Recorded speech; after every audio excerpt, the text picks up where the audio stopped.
जंग के 22वें दिन ईरान की बहुत बड़ी वार्निंग। आईआरजीसी ने ट्रंप और नेतन्याहू को चेतावनी दी है। आईआरजीसी ने कहा है सद्दाम जैसा होगा दोनों का हाल। आईआरजीसी ने कहा है जंग हमारे लिए जीत है या फिर शहादत, तो सद्दाम हुसैन वाला हाल होगा। आपको याद होगा कि इराक के पूर्व राष्ट्रपति सद्दाम हुसैन, जिन पर आरोप लगा था और उसके बाद उनको सजा सुनाई गई थी विरोधियों की हत्या करने को लेकर और फिर फांसी दी गई थी। तो देखिए ईरान का टारगेट फाइनल है, ट्रंप और नेतन्याहू का सद्दाम वाला अंजाम।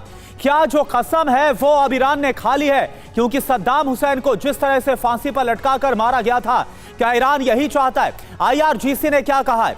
ट्रंप और नेतन्याहू का सद्दाम जैसा हश्र होगा। जंग में हमारी कोई अब असफलता नहीं है, हमारे लिए असफलता का रास्ता भी बंद हो गया है। हमारे सामने दो ही विकल्प हैं, दो ही रास्ते हैं, दोनों ही हमारे लिए सम्मान की बात है। एक रास्ता है शहादत का और दूसरा रास्ता है जीत का।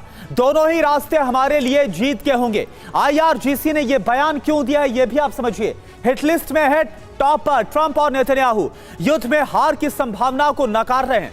असफलता असंभव है जैसी सोच दिखाना भी, यह भी इस वक्त साफ तौर पर संकेत में नजर आ रहा है। दो ही विकल्प बताए गए हैं, शहादत या फिर जीत। आईआरजीसी की तरफ से दोनों को समान तौर पर सम्मानजनक ईरान ने बताया है। संघर्ष को जीत के नजरिए से पेश किया जा रहा है। और मनीष इस वक्त हमारे साथ जुड़े हैं और ज्यादा जानकारी के साथ। मनीष, ये तो आप बताइए ही कि कैसे ईरान की तरफ से इजराइल पर हमले हो रहे हैं, लेकिन साथ ही साथ ये भी बताइए कि क्या ये जो बयान है इसमें साफ तौर पर ऐसा लग रहा है कि ईरान ने ठान लिया है कि यह जंग तभी खत्म होगी जब वो ट्रंप और नेतन्याहू के साथ वही करेंगे जैसे सद्दाम हुसैन को फांसी पर लटकाकर मार दिया गया था। क्या यह संभव है?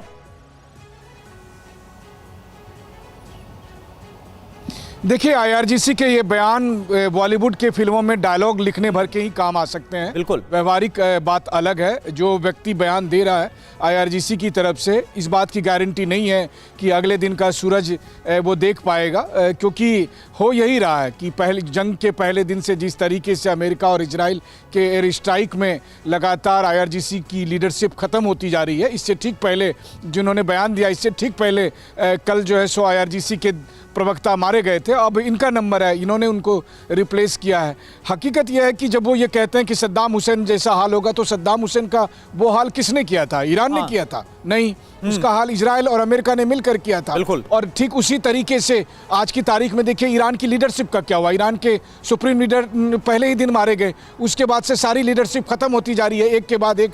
ये बात सही है कि ईरान अच्छा लड़ रहा है, ईरान के हौसले को पूरी दुनिया सलाम कर रही है कि, और दूसरी बात यह भी है कि ईरान के पास कोई विकल्प नहीं है सिवाय लड़ाई करने के। लेकिन हाँ, अगर ईरान की इस लड़ाई का परिणाम ईरान के पक्ष में जाएगा तो मुझे लगता है ईरान के कट्टर समर्थकों को भी ये सोचना चाहिए कि जंग की ये हकीकत नहीं है। हकीकत ये है कि हर बीतते पल के साथ वहाँ पर लगातार दर्जनों एयर स्ट्राइक हो रहे हैं और एक के बाद एक आईआरजीसी के लीडरशिप और आईआरजीसी की सैन्य क्षमता सब खत्म होती जा रही है। हाँ, ये बात सही है कि ईरान की तरफ से मिसाइल से यहाँ पर हमले हो रहे हैं, कुछ नुकसान भी हो रहे हैं। लेकिन आप देखिए ईरान और इजराइल में यही फर्क है कि इजराइल ने अटैकिंग की भी क्षमता बढ़ाई थी और डिफेंस की भी क्षमता बढ़ाई थी, जबकि ईरान के पास डिफेंस की क्षमता नहीं है, इसलिए ईरान में इतनी तबाही हो रही है। बिल्कुल, और 22 दिन के बाद हम देख रहे हैं कि ईरान को इतना ज्यादा नुकसान हुआ है, तो फिर ये बयान क्यों? संदीप त्रिपाठी सर, मैं आपसे समझना चाहूंगा कि एक तरफ तो अभी ये ईरान को लेकर साफ तौर पर नजर आ रहा है कि ईरान जो बची खुची उसकी लीडरशिप है,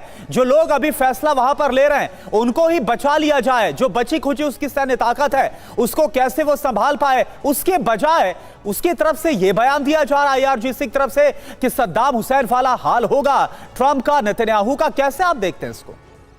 देखिए करुणा जी, जंग में कई बार इस तरीके के स्टेटमेंट आपको साइकोलॉजिकल बढ़त देते हैं।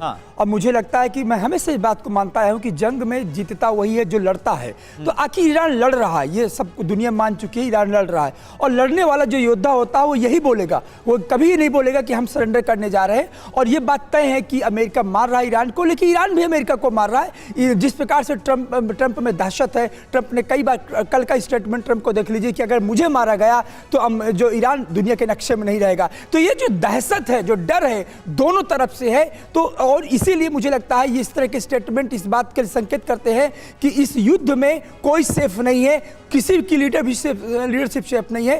तो मुझे लगता है कि ये अतिशयोक्त नहीं है, ये किसी भी जंग के लीडरशिप का एक दायित्व भी होता है कि अपने यहाँ के मोरल को बूस्टअप करे। और सिर्फ मोरल बूस्टअप नहीं है, मैं बता दूं आपको कि पूरे मिडिल ईस्ट में अमेरिका को निस्तानाबूद इसी ईरान ने किया है। और अभी सुबह की खबर थी कि हिंद महासागर में जिस प्रकार से बैलिस्टिक मिसाइल वहां पर फेंकी गई, तो मुझे लगता है कि ईरान लड़ रहा है और लड़ना ही एक युद्ध का एक धर्म होता है। आगे क्या रिजल्ट होगा, ठीक है। यानी त्रिपाठी सर, आपको इस बयान में कोई अतिशयोक्ति नजर नहीं आती और आपको लगता है कि इससे और जो ईरानी सेना है, जो IRGC की सेना है, उसका मनोबल और ज्यादा इससे बढ़ेगा, जो ताकत है वो ईरान दिखाने की कोशिश करे।